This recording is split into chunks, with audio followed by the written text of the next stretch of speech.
नमस्कार। मैं डॉक्टर सुषमा मेहता फिर से उपस्थित हूँ आपके सामने लेकर अपनी ही लिखी कहानी कालजयी कहानियों की इस धारावाहिक श्रृंखला में।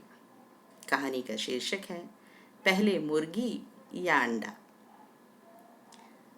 अनिंद्या एक अच्छी डिबेटर थी। कल एक ऑनलाइन लाइव डिबेट में वह हाई स्कोरर थी। लोगों की वोटिंग के आधार पर उसे बेस्ट स्पीकर का अवार्ड मिला। टॉपिक था पहले मुर्गी या अंडा। मतलब पहले समाज का सहयोग मिलेगा तो काम आरंभ होगा, या काम आरंभ करेंगे तो समाज का सहयोग मिलेगा। अनिंद्या पहले विचार की पक्षधर थी। उसने जोर शोर से पैरवी की थी कि यदि समाज, परिवार, देश से सहयोग मिलेगा तभी व्यक्ति कुछ कर सकता है। इनके सहयोग के बिना काम आरंभ नहीं किया जा सकता, असफलता ही मिलेगी। पहल तो समाज की तरफ से ही होनी चाहिए। अधिकांश दर्शकों को यह बात अपीलिंग लगी और इसी का परिणाम था अनिंद्या की जीत। अनिंद्या ने पोस्ट ग्रेजुएशन करने के बाद तय किया कि उसे पीएचडी करनी है, और वह भी बॉटनी में। बॉटनी यानी वनस्पति विज्ञान। यह बहुत कॉमन सब्जेक्ट नहीं है, पर अनिंद्या को बचपन से ही प्रकृति का साथ बेहद पसंद था। अपने घर के गार्डन में बैठे बैठे वह घंटों तितलियों को एक फूल से दूसरे फूल पर मंडराते देखती रहती। चिड़ियों को अलग अलग डाल पर फुदकते देखना उसका शौक था। किताब बेचारी खुली हुई उसकी गोद में पड़ी रहती। इस समय भी गुलाब के खिले हुए फूल को देखते हुए वह सोच रही थी कि उसे अपनी ओर इस तरह लगातार देखते हुए गुलाब के फूल को कैसा लग रहा होगा, वह उसके बारे में क्या सोच रहा होगा।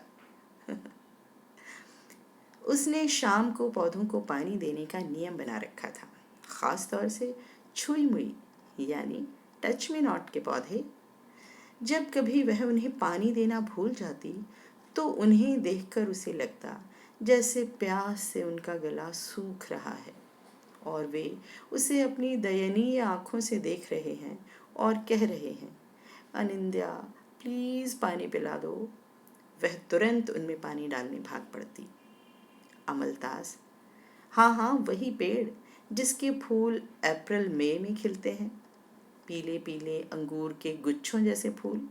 आप सबने ज़रूर देखे होंगे, नाम भले ही ना मालूम हो। उसके लिए अनिंद्या कहा करती कि इसका नाम अमलतास नहीं, अमलतासी होना चाहिए। इस पर जब एक बार उसकी सबसे प्यारी सहेली ऋचा ने पूछा था क्यों, तो उसने कहा था, यह पेड़ मुझे तेरे जैसा लगता है। क्यों क्यों क्यों क्यों?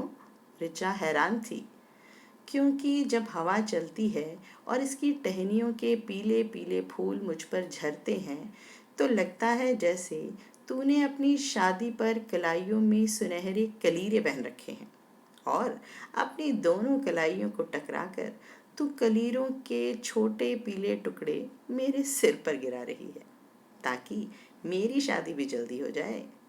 ऋचा ने हंसते हुए कहा था, वन परी जी, मुझे नहीं करनी इतनी जल्दी शादी। तू जो मर्जी इसका नाम रख, अमलतासी रख या फिर ऋचा ही रख दे, पर मेरी शादी के सपने मत बुन।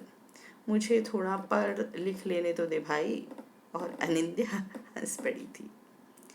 अनिंद्या की पेड़ पौधों के प्रति ये संवेदना कभी कभी तो औरों को हैरान कर देती थी। वह आंख बंद करके पत्तियों को छू कर ही उनके नाम बता देती थी। अपने फ्रेंड सर्कल में उसे वन परी कहा जाता था। वन अप्सरा यानी जंगल की परी, जो जंगल के एक एक पेड़, फूल, पत्ती को जानती है। सच तो यह है कि परी को कभी किसी ने देखा नहीं है। बस यही माना जाता है कि खूबसूरती की अंतिम सीमा है परी होना। परी की यह परिभाषा अनिंद्या पर पूरी तरह फिट बैठती थी। उसका रंग दूधिया पर हल्का सा गुलाबी बन लिए था। ओवल शेप्ड खूबसूरत चेहरा, गुलाबी होठों की बनावट ऐसी जैसे एक छोटा सा धनुष रखा हो। उस पर मुस्कुराहट का तीर हमेशा चढ़ा रहता। आंखें बहुत बड़ी बड़ी नहीं थी, पर पलकें इतनी घनी कि मन बस वहीं अटक जाए। मीठी आवाज़ और बात करने का स्टाइल इतना प्यारा कि हर किसी को मोह ले। कुल मिलाकर वह देखने और सुनने में भी वन परी ही तो थी। तो आज की कहानी बस इतनी ही। कहानी के अगले भाग के लिए अगले सप्ताह तक प्रतीक्षा करनी होगी। कहानी आपको अच्छी लगे तो लाइक करें, शेयर करें, सब्सक्राइब करें और जी हाँ, कमेंट बॉक्स में अपने कमेंट्स देना न भूलें। नमस्कार, शुभम भवतु, पुनः मिलिष्यामः।